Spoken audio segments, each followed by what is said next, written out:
भारत माता की। भारत माता की। भारत माता की। उत्तर प्रदेश की राज्यपाल आनंदीबेन पटेल, यहां के लोकप्रिय मुख्यमंत्री योगी आदित्यनाथ जी, केंद्रीय मंत्रिमंडल में मेरे वरिष्ठ सहयोगी और लखनऊ के सांसद रक्षा मंत्री राजनाथ सिंह जी, यूपी भाजपा के अध्यक्ष और केंद्र में मंत्रिपरिषद के मेरे साथी श्रीमान पंकज चौधरी जी, प्रदेश सरकार के उप मुख्यमंत्री केशव प्रसाद मौर्य, ब्रजेश पाठक, उपस्थित अन्य मंत्रीगण, जनप्रतिनिधिगण, देवी और सज्जनों, आज लखनऊ की ये भूमि एक नई प्रेरणा की साक्षी बन रही है। इसकी विस्तार से चर्चा करने से पहले मैं देश और दुनिया को क्रिसमस की शुभकामनाएं देता हूं। भारत में भी करोड़ों ईसाई परिवार आज उत्सव मना रहे हैं। क्रिसमस का ये उत्सव सभी के जीवन में खुशियां लाए, ये हम सभी की कामना है। साथियों, 25 दिसंबर का ये दिन देश की दो महान विभूतियों के जन्म का अद्भुत सुयोग लेकर भी आता है। भारत रत्न अटल बिहारी वाजपेयी जी, भारत रत्न महामना मदन मोहन मालवीय जी, इन दोनों महापुरुषों ने भारत की अस्मिता, एकता और गौरव की रक्षा की और राष्ट्र निर्माण में अपनी अमिट छाप छोड़ी। साथियों, आज 25 दिसंबर को ही महाराजा बिजली पासी जी की भी जन्म जयंती है। लखनऊ का प्रसिद्ध बिजली पासी किला यहां से अधिक दूर नहीं है। महाराजा बिजली पासी ने वीरता, सुशासन और समावेश की जो विरासत छोड़ी, उसको हमारे पासी समाज ने गौरव के साथ आगे बढ़ाया है। ये भी संयोग ही है कि अटल जी ने ही वर्ष 2000 में महाराजा बिजली पासी के सम्मान में डाक टिकट जारी किया था। साथियों, आज इस पावन दिन मैं महामना मालवीय जी, अटल जी और महाराजा बिजली पासी को श्रद्धापूर्वक नमन करता हूं, उनका वंदन करता हूं। साथियों, थोड़ी देर पहले मुझे यहां राष्ट्र प्रेरणा स्थल का लोकार्पण करने का सौभाग्य मिला है। ये राष्ट्र प्रेरणा स्थल उस सोच का प्रतीक है जिसने भारत को आत्मसम्मान, एकता और सेवा का मार्ग दिखाया है। डॉक्टर श्यामा प्रसाद मुखर्जी, पंडित दीनदयाल उपाध्याय जी और अटल बिहारी वाजपेयी जी, इनकी विशाल प्रतिमाएं जितनी ऊंची है, इनसे मिलने वाली प्रेरणाएं उससे भी अधिक बुलंद है। अटल जी ने लिखा था, नीरवता से मुखरित मधुबन, परहित अर्पित अपना तन मन, जीवन को शत शत आहुति में जलना होगा, गलना होगा, कदम मिलाकर चलना होगा। ये राष्ट्र प्रेरणा स्थल हमें संदेश देता है कि हमारा हर कदम, हर पग, हर प्रयास राष्ट्र निर्माण के लिए समर्पित हो। सबका प्रयास ही विकसित भारत के संकल्प को सिद्ध करेगा।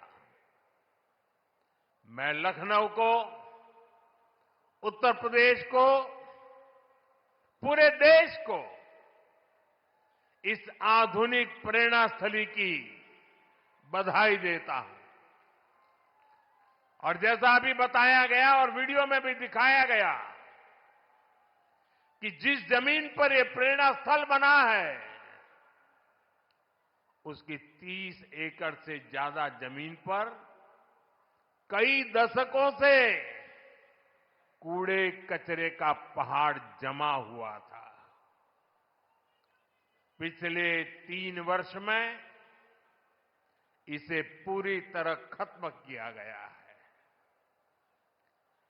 इस प्रोजेक्ट से जुड़े सभी श्रमिकों, कारीगरों, योजनाकारों, योगी जी की और उनकी पूरी टीम को भी मैं बहुत बहुत बधाई देता हूं। साथियों, डॉक्टर श्यामा प्रसाद मुखर्जी ने देश को दिशा देने में निर्णायक भूमिका निभाई है। ये डॉक्टर मुखर्जी ही थे जिन्होंने भारत में 2 विधान, 2 निशान और 2 प्रधान के विधान को खारिज कर दिया था। आजादी के बाद भी जम्मू कश्मीर में ये व्यवस्था भारत की अखंडता के लिए बहुत बड़ी चुनौती थी। भाजपा को गर्व है कि हमारी सरकार को आर्टिकल 370 की दीवार गिराने का अवसर मिला। आज भारत का संविधान जम्मू कश्मीर में भी पूरी तरह लागू है। साथियों, स्वतंत्र भारत के पहले उद्योग मंत्री के रूप में डॉक्टर मुखर्जी ने भारत में आर्थिक आत्मनिर्भरता की नींव रखी थी। उन्होंने देश को पहली औद्योगिक नीति दी थी, यानी भारत में औद्योगिकरण की बुनियाद रखी थी। आज आत्मनिर्भरता के उसी मंत्र को हम नई बुलंदी दे रहे हैं। मेड इन इंडिया सामान आज दुनिया भर में पहुंच रहा है। यहां यूपी में ही देखिए, एक तरफ एक जनपद एक उत्पाद का इतना बड़ा अभियान चल रहा है। छोटे छोटे उद्योगों, छोटी छोटी इकाइयों का सामर्थ्य बढ़ रहा है। दूसरी तरफ यूपी में बहुत बड़ा डिफेंस कॉरिडोर बन रहा है। ऑपरेशन सिंदूर में दुनिया ने जिस ब्रह्मोस मिसाइल का जलवा देखा, वो अब लखनऊ में बन रही है। वो दिन दूर नहीं जब यूपी का डिफेंस कॉरिडोर दुनिया भर में डिफेंस मैन्युफैक्चरिंग के लिए जाना जाएगा। साथियों, दशकों पहले पंडित दीनदयाल उपाध्याय जी ने अंत्योदय का एक सपना देखा था। वे मानते थे कि भारत की प्रगति का पैमाना अंतिम पंक्ति में खड़े अंतिम व्यक्ति के चेहरे की मुस्कान से मापा जाएगा। दीनदयाल जी ने एकात्म मानववाद का दर्शन भी दिया, जहां शरीर, मन, बुद्धि और आत्मा सबका विकास हो। दीनदयाल जी के सपने को मोदी ने अपना संकल्प बनाया है। हमने अंत्योदय को सैचुरेशन यानी संतुष्टिकरण का नया विस्तार दिया है। सैचुरेशन यानी हर जरूरतमंद, हर लाभार्थी को सरकार की कल्याणकारी योजनाओं के दायरे में लाने का प्रयास। जब सैचुरेशन की भावना होती है तो भेदभाव नहीं होता, और यही तो सुशासन है, यही सच्चा सामाजिक न्याय है, यही सच्चा सेकुलरिज्म है। आज जब देश के करोड़ों नागरिकों को बिना भेदभाव पहली बार पक्का घर, शौचालय, नल से जल, बिजली और गैस कनेक्शन मिल रहा है, करोड़ों लोगों को पहली बार मुफ्त अनाज और मुफ्त इलाज मिल रहा है, पंक्ति में खड़े अंतिम व्यक्ति तक पहुंचने का प्रयास हो रहा है, तो पंडित दीनदयाल जी के विजन के साथ न्याय हो रहा है। साथियों, बीते दशक में करोड़ों भारतीयों ने गरीबी को परास्त किया है, गरीबी को हराया है। ये इसलिए संभव हुआ क्योंकि भाजपा सरकार ने जो पीछे छूट गया था उसे प्राथमिकता दी, जो अंतिम पंक्ति में था उसे प्राथमिकता दी। साथियों, 2014 से पहले करीब 25 करोड़ देशवासी ऐसे थे जो सरकार की सामाजिक सुरक्षा योजनाओं के दायरे में थे। 25 करोड़। आज करीब 95 करोड़ भारतवासी इस सुरक्षा कवच के दायरे में है। उत्तर प्रदेश में भी बड़ी संख्या में लोगों को इसका लाभ मिला है। मैं आपको एक और उदाहरण देता हूं। जैसे बैंक खाते सिर्फ कुछ ही लोगों के होते थे, वैसे ही बीमा भी कुछ ही संपन्न लोगों तक सीमित था। हमारी सरकार ने अंतिम व्यक्ति तक बीमा सुरक्षा पहुंचाने का बीड़ा उठाया। इसके लिए प्रधानमंत्री जीवन ज्योति बीमा योजना बनाई। इससे मामूली प्रीमियम पर 2 लाख रुपए का बीमा सुनिश्चित हुआ। आज इस स्कीम से 25 करोड़ से ज्यादा गरीब जुड़े हैं। इसी तरह दुर्घटना बीमा के लिए प्रधानमंत्री सुरक्षा बीमा योजना चल रही है। इससे भी करीब 55 करोड़ गरीब जुड़े हैं। ये वो गरीब देशवासी हैं जो पहले बीमा के बारे में सोच भी नहीं पाते थे। साथियों, आपको जानकर के हैरानी होगी, इन योजनाओं से करीब करीब 25,000 करोड़ रुपए का क्लेम इन छोटे छोटे परिवार के छोटे छोटे जिंदगी के गुजारे करने वाले मेरे सामान्य गरीब परिवारों तक 25,000 करोड़ रुपया का लाभ पहुंचा है।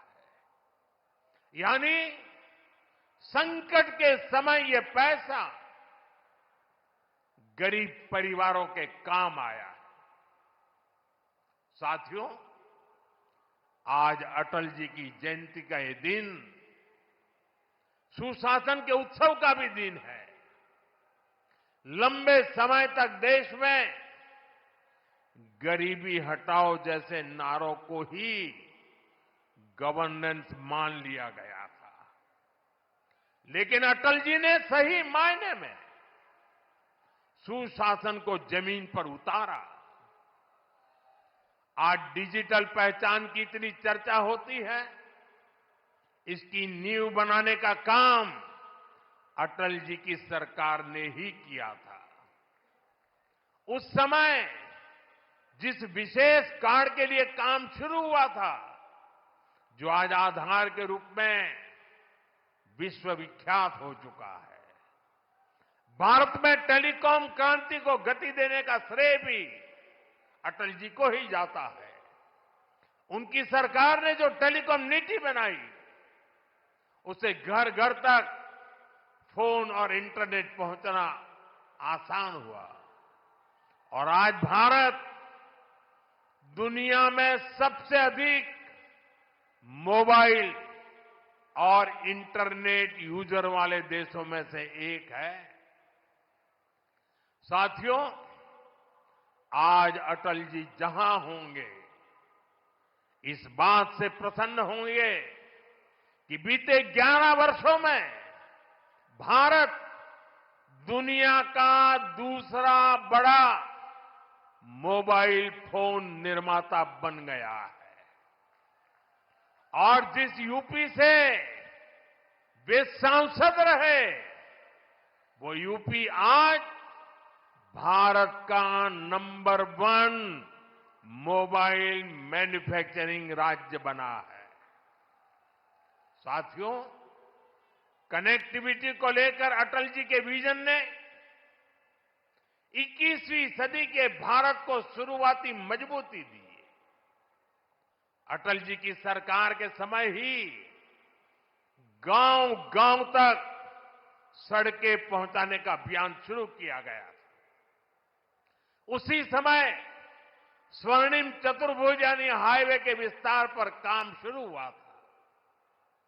साथियों, साल 2000 के बाद से प्रधानमंत्री ग्रामीण सड़क योजना के तहत अब तक करीब 8 लाख किलोमीटर सड़कें गांवों में बनी है और इनमें से करीब 4 लाख किलोमीटर ग्रामीण सड़कें पिछले 10-11 साल में बनी है।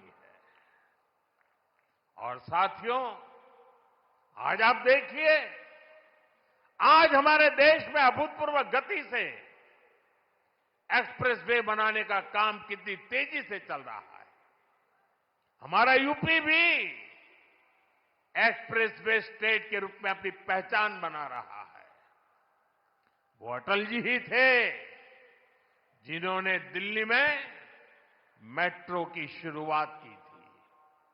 आज देश के 20 से ज्यादा शहरों में मेट्रो नेटवर्क लाखों लोगों का जीवन आसान बना रहा है।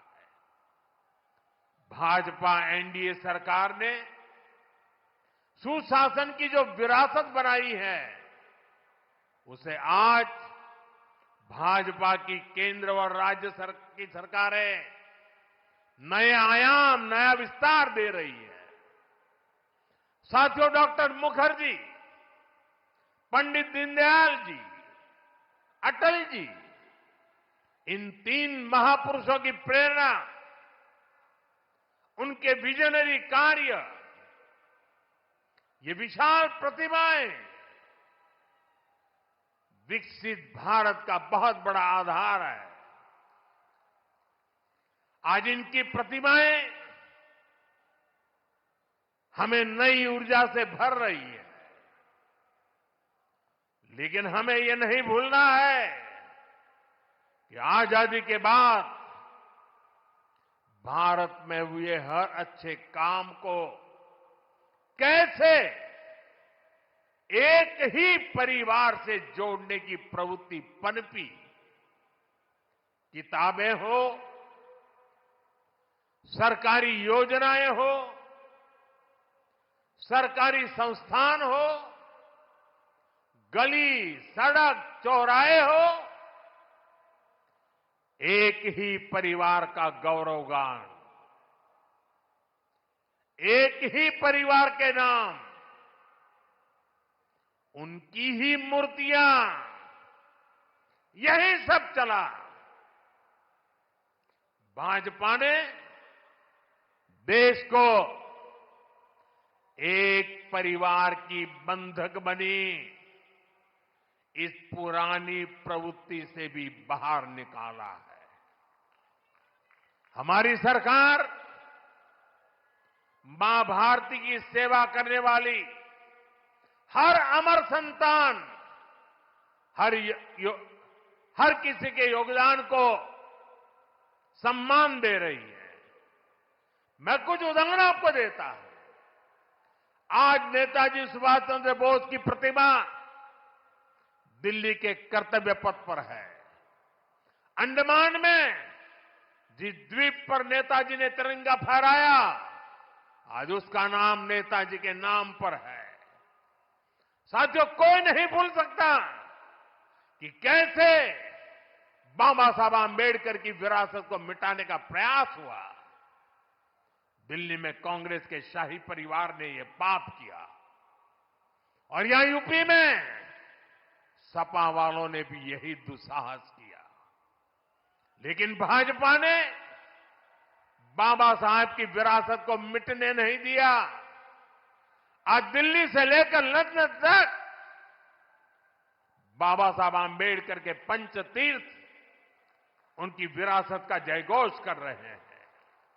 साथियों, सरदार वल्लभ भाई पटेल ने सैकड़ों रियासतों में बटे हमारे देश को एक किया था, लेकिन आजादी के बाद उनके काम और उनके कद दोनों को छोटा करने का प्रयास किया गया।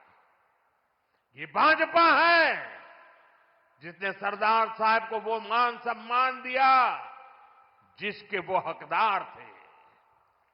भाजपा ने ही सरदार पटेल की विश्व की सबसे ऊंची प्रतिमा बनाई, एकता नगर के रूप में एक प्रेरणा स्थली का निर्माण किया। अब हर साल वहां 31 अक्टूबर को देश राष्ट्रीय एकता दिवस का मुख्य आयोजन करता है।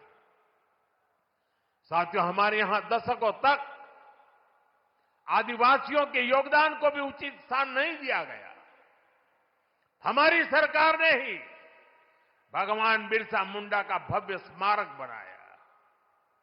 अभी कुछ सप्ताह पहले ही छत्तीसगढ़ में शहीद वीर नारायण सिंह आदिवासी म्यूजियम का लोकार्पण हुआ है।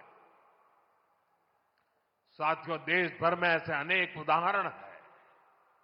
यही उत्तर प्रदेश में ही देखें तो महाराजा सुहेलदेव का स्मारक तब बना जब भाजपा सरकार बनी। यहां निषाद राज और प्रभु श्री राम की मिलन स्थली को अब जाकर के मान सम्मान मिला। राजा महेंद्र प्रताप सिंह से लेकर चौरी चौरा के शहीदों तक मां भारती के सपूतों के योगदान को भाजपा सरकार ने ही पूरी श्रद्धा और विनम्रता से याद किया। साथियों, परिवारवाद की राजनीति की एक विशिष्ट पहचान होती है। यह असुरक्षा से भरी हुई होती है। इसलिए परिवारवादियों के लिए दूसरों की लकीर छोटी करना मजबूरी हो जाता है, ताकि उनके परिवार का कद बड़ा दिखे और उनकी दुकान चलती रहे। इसी सोच ने भारत में राजनीतिक छुआछूत का चलन शुरू किया। आप सोचिए, आजाद भारत में अनेक प्रधानमंत्री हुए, लेकिन राजधानी दिल्ली में जो म्यूजियम था उसमें अनेक पूर्व प्रधानमंत्रियों को नजरअंदाज किया गया। इस स्थिति को भी भाजपा ने, एनडीए ने ही बदला है। आज आप दिल्ली जाते हैं तो भव्य प्रधानमंत्री संग्रहालय आपका स्वागत करता है। वहां आजाद भारत के हर प्रधानमंत्री, चाहे कार्यकाल कितना भी छोटा रहा हो, सबको उचित सम्मान और स्थान दिया गया है। साथियों, कांग्रेस और उसके सहयोगियों ने राजनीतिक रूप से भाजपा को हमेशा अछूत बनाए रखा, लेकिन भाजपा के संस्कार हमें सबका सम्मान करना सिखाते हैं। बीते 11 वर्षों में भाजपा सरकार के दौरान, एनडीए सरकार के दौरान नरसिम्हा राव जी और प्रणब बाबू को भारत रत्न दिया गया है। यह हमारी सरकार है जिसने मुलायम सिंह यादव जी और तरुण गोगोई जी जैसे अनेक नेताओं को राष्ट्रीय पुरस्कारों से सम्मानित किया है। कांग्रेस से यहां समाजवादी पार्टी से कोई भी ऐसी उम्मीद तक नहीं कर सकता। इन लोगों के राज में तो भाजपा के नेताओं को सिर्फ अपमान ही मिलता था। साथियों, भाजपा की डबल इंजन सरकार का बहुत अधिक फायदा उत्तर प्रदेश को हो रहा है। उत्तर प्रदेश 21वीं सदी के भारत में अपनी एक अलग पहचान बना रहा है और मेरा सौभाग्य है कि मैं यूपी से सांसद हूं। आज मैं बहुत गर्व से कह सकता हूं कि उत्तर प्रदेश के मेहनतकश लोग एक नया भविष्य लिख रहे हैं। कभी यूपी की चर्चा खराब कानून व्यवस्था को लेकर होती थी, आज यूपी की चर्चा विकास के लिए होती है। आज यूपी देश के पर्यटन मानचित्र पर तेजी से उभर रहा है। अयोध्या में भव्य राम मंदिर, काशी विश्वनाथ धाम, ये दुनिया में यूपी की नई पहचान के प्रतीक बन रहे हैं और राष्ट्र प्रेरणा स्थल जैसे आधुनिक निर्माण उत्तर प्रदेश की नई छवि को और अधिक रोशन बनाते हैं।